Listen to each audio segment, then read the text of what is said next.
So today we're going to talk about green manure crops.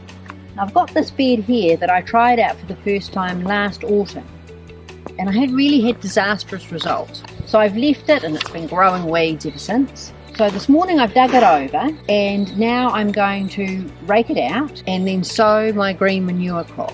The green manure crop will take about 6 to 8 weeks to grow and it'll get up to about this high. I'm going to use mustard, and then when it's grown we're then going to cut it down, chop it up and return all that green growth into the soil, which will improve the soil structure. The roots will have broken up the soil further down and we will be returning all the nutrients that were in the mustard into the soil. And this morning I dug this over and left any old weeds sort of get killed off with the sun.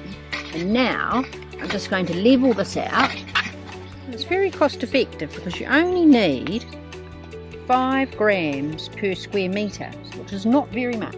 So it's just a matter of broadcasting the 5 grams on the ground like this, not too thick. So this is our patch of finely sown mustard seed, and the next thing to do is to rake it in lightly. Don't rake it in too much because it's very fine seed and you don't want to cover it over heavily. And in about 6 to 8 weeks this seed will have grown fully and will be in flower, and then you'll have to dig it in. Hi again.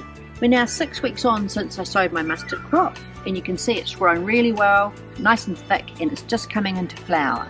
So now I'm going to dig it in, and which will just mean I will chop it in half, and chop it in half probably again, and then dig it over and return all that foliage and root system into the ground. Today we're back in my vegetable garden, and I've got along our local organic gardener Joanne to tell us a little bit more about organic gardening and how to use green manure crops. So very soon my zinnias are going to come out, but previously in here I've had in past years brassicas. So we'll just ask Joanne what we should be doing and which crops would be best for my garden. Well, because you've already had brassicas in this area of garden, you would probably want to go with something like lupin. Lupin's in the legume family, so it would make up part of your crop rotation. And the lupin would also help to introduce nitrogen into the soil. Lupin introduces nitrogen to the soil through, as you can see, the nodules, and that is where the nitrogen comes into the soil. My garden is raised, as you can see, but underneath is really heavy clay, so I'm hoping that the introduction of the green crop will help break up the clay underneath. What happens when you're adding a green crop is it not only protects your soil structure and also the nutrients that are already in your soil, but also it adds nutrients through carbon. And that's done because you're turning in the green matter into the soil. And so that will help improve the soil structure as well as adding those nutrients that you want. You also have other green crops, and they also do different types of nutrients introducing into the soil as well. So if you put something like mustard into the soil, it helps kill soil pathogens, so things like wireworm, nematodes. If you're doing crops in a greenhouse, it helps sterilise the soil. So mustard's quite a good crop for that. Obviously it's in the brassica family, so you need to think about your crop rotations.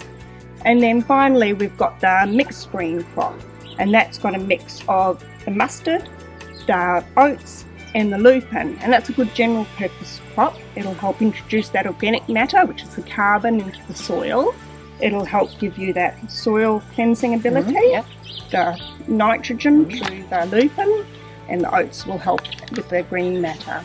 So that's quite a good general purpose crop to have into the soil if you've got any bare patches. And what it does is it suppresses any weeds. So if you've got a bare patch, then you won't have the opportunity for weeds to germinate as well. And it's silly to leave your vegetable garden. If you're not going to use your vegetable garden over the winter, which some people don't, you should make it do something for you and improve your soil structure at the same time. And one other thing, birds love the seeds.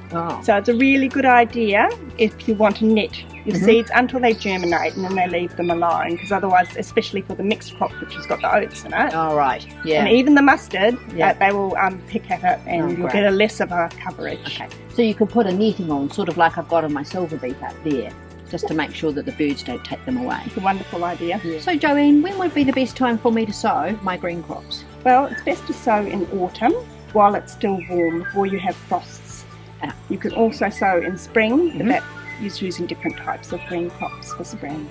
And if I've got a new garden, say, and I'm not quite ready to plant, and perhaps it's autumn, would it be a good idea to just sow a green crop right the way through so it's actually doing something beneficial for me all winter? Yeah, that's a great idea. It'll help suppress the weeds and it'll also improve that soil structure and add the nutrients before you start planting in spring. Oh, that'd be great. And so instead of seeing weeds through that new garden, I'd actually be thinking, oh yes, I'm doing something. It's a great idea. Thank you and happy gardening.